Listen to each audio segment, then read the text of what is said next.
Modiar, belum genap sebulan kerja, pedagang pasar semprot mendak baru soal kenaikan harga cabai. Makanya nyinyirnya dikontrol, Pak. Terus terang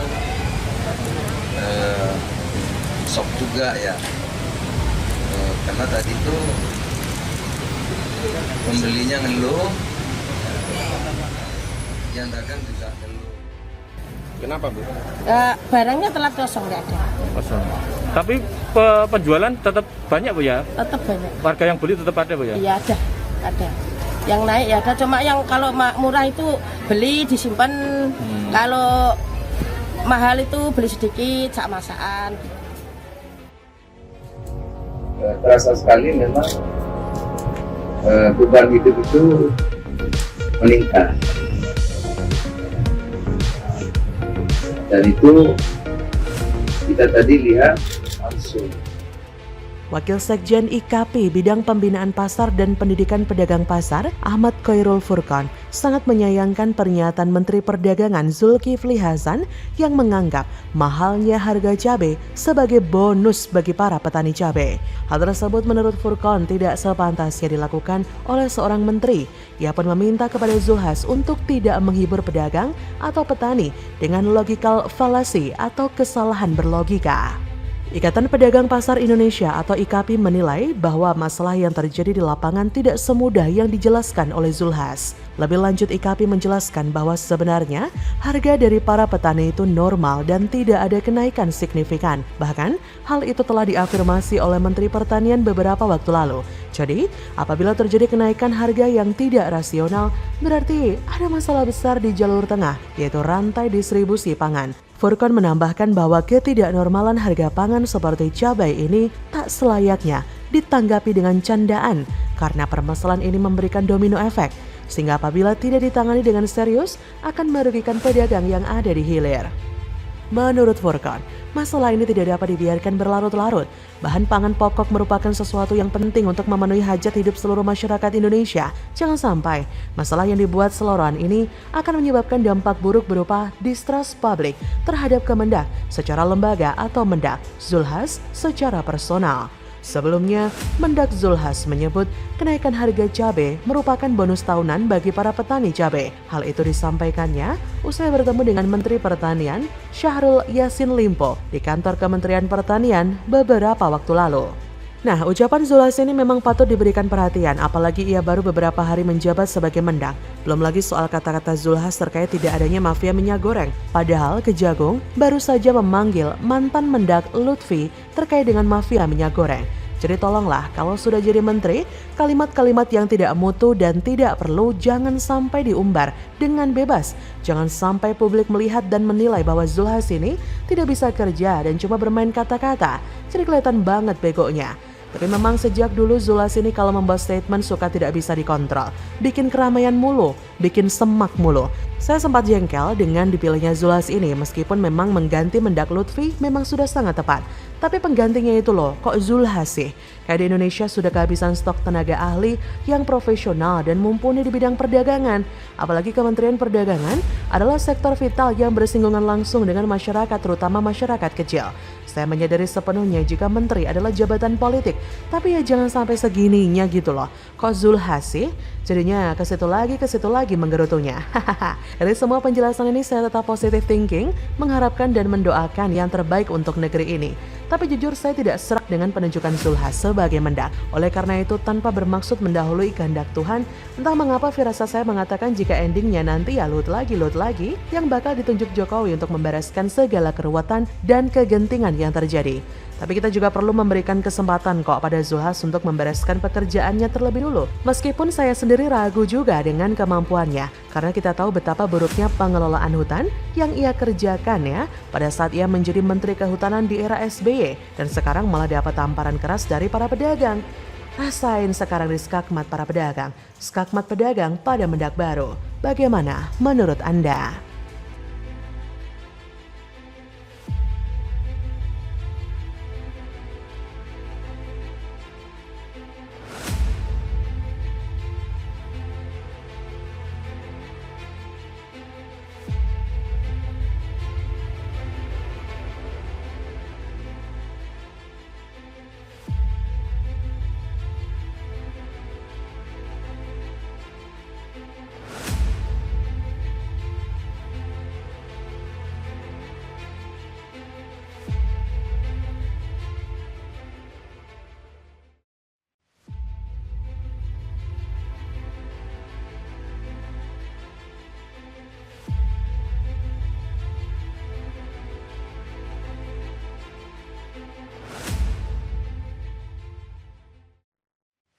Menerka permainan bidak catur ala Jokowi, sengaja pilih politisi nyinyir haus jabatan semacam Zulhas menjadi menteri? Ada apa ini?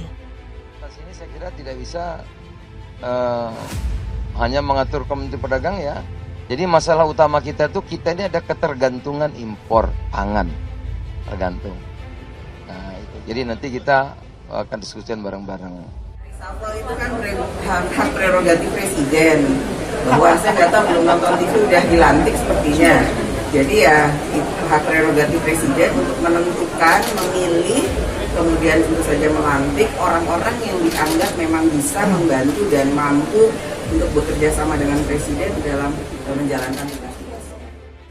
Ya, kita melihat semuanya, rekam jejak, pengalaman, kemudian terutama untuk skill manajerial, karena sekarang memang bukan hanya makro saja, tapi mikronya juga harus secara detail. Baru-baru ini, pegiat media sosial Denny Siregar ikut memberikan tanggapan soal reshuffle di Kabinet Jokowi. Lewat akun Twitter pribadinya, Denny Siregar menyindir Zulhas atau Zulkifli Hasan yang dilantik menjadi Menteri Perdagangan. Meskipun Denny menyebutnya dengan inisial Z. Kata Denny Siregar, nggak suka Mr. Z yang dilantik jadi menteri? Sama, saya juga. Jejaknya ya gitulah, kita tahu siapa doi. Tapi itulah Jokowi. Tak perlu suka terhadap seseorang jika dia punya kepentingan besar yang harus dijaga. Dia adalah kingmaker, mampu menempatkan bidak-bidak catur supaya visinya tercapai. Terpilihnya Zulkifli Hasan sebagai Menteri Perdagangan memang menjadi tanda tanya besar. Banyak pihak yang bertanya-tanya rencana seperti apakah yang akan ditunjukkan Jokowi ke khalayak luas nantinya. Soalnya kita tahu sendiri bagaimana rekam jejak dari Zulhas. Banyak relawan yang tak suka dengan Ketua Umum Partai Amanat Nasional atau PAN ini. Seperti contoh Zulhas ini yang ikut menyetujui wacana mengusulkan penundaan pemilu dan perpanjangan masa jabatan presiden. Padahal Jokowi sudah menolak dengan tegas hal itu. Selain itu, Zulhas juga sering nyinyir kinerja Jokowi, seperti ketika pada rapat tahunan MPR RI di Gedung Parlemen 16 Agustus 2018 lalu. Pidato mengkritik Jokowi memang begitu penting demi menurunkan elektabilitas Jokowi. Minimal, ada masyarakat yang menilai Jokowi itu gagal. Tapi Zulhas terkesan terlalu nekat. Dia tak mempertimbangkan bahwa menteri-menteri kabinet kerja begitu luar biasa. Mereka begitu militan dalam membela Jokowi.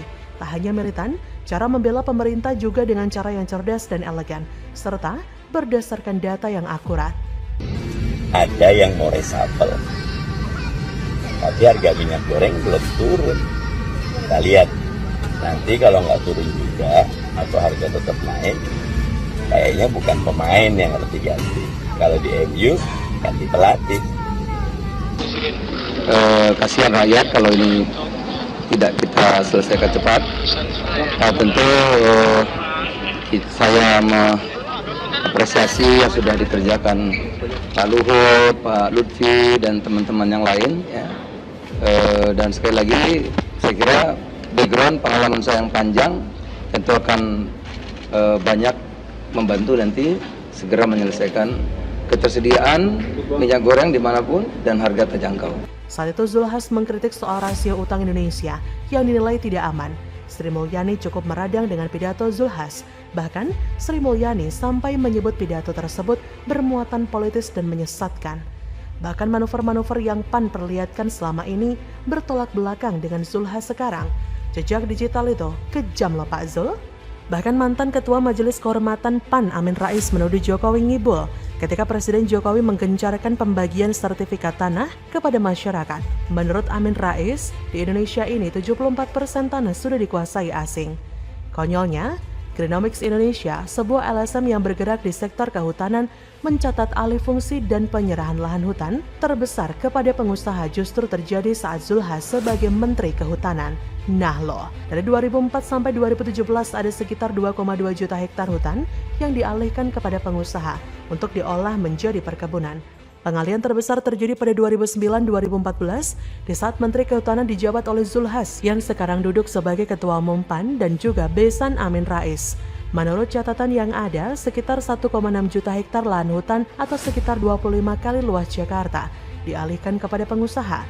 Itu artinya pengalihan lahan hutan kepada pengusaha 70%-nya terjadi pada zaman Zulkifli Hasan.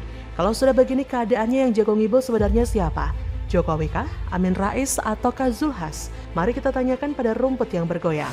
Jadi seolah-olah ini adalah langkah catur Presiden Jokowi untuk membungkam para penyerangnya dengan bahasa khasnya, dan sekaligus untuk membuktikan bahwa jika mereka para pencaci semacam Zulhan dan PAN dalam posisi pemerintahan, bisa apa dia? Apakah mereka bisa menyelesaikan permasalahan hanya dengan nyinyir yang secara otomatis memberikan gestur tersirat yang khas dari Jokowi, bahwa jangan cuma bacot doang, tapi buktikan bisa kerja apa loh? Bagaimana menurut Anda?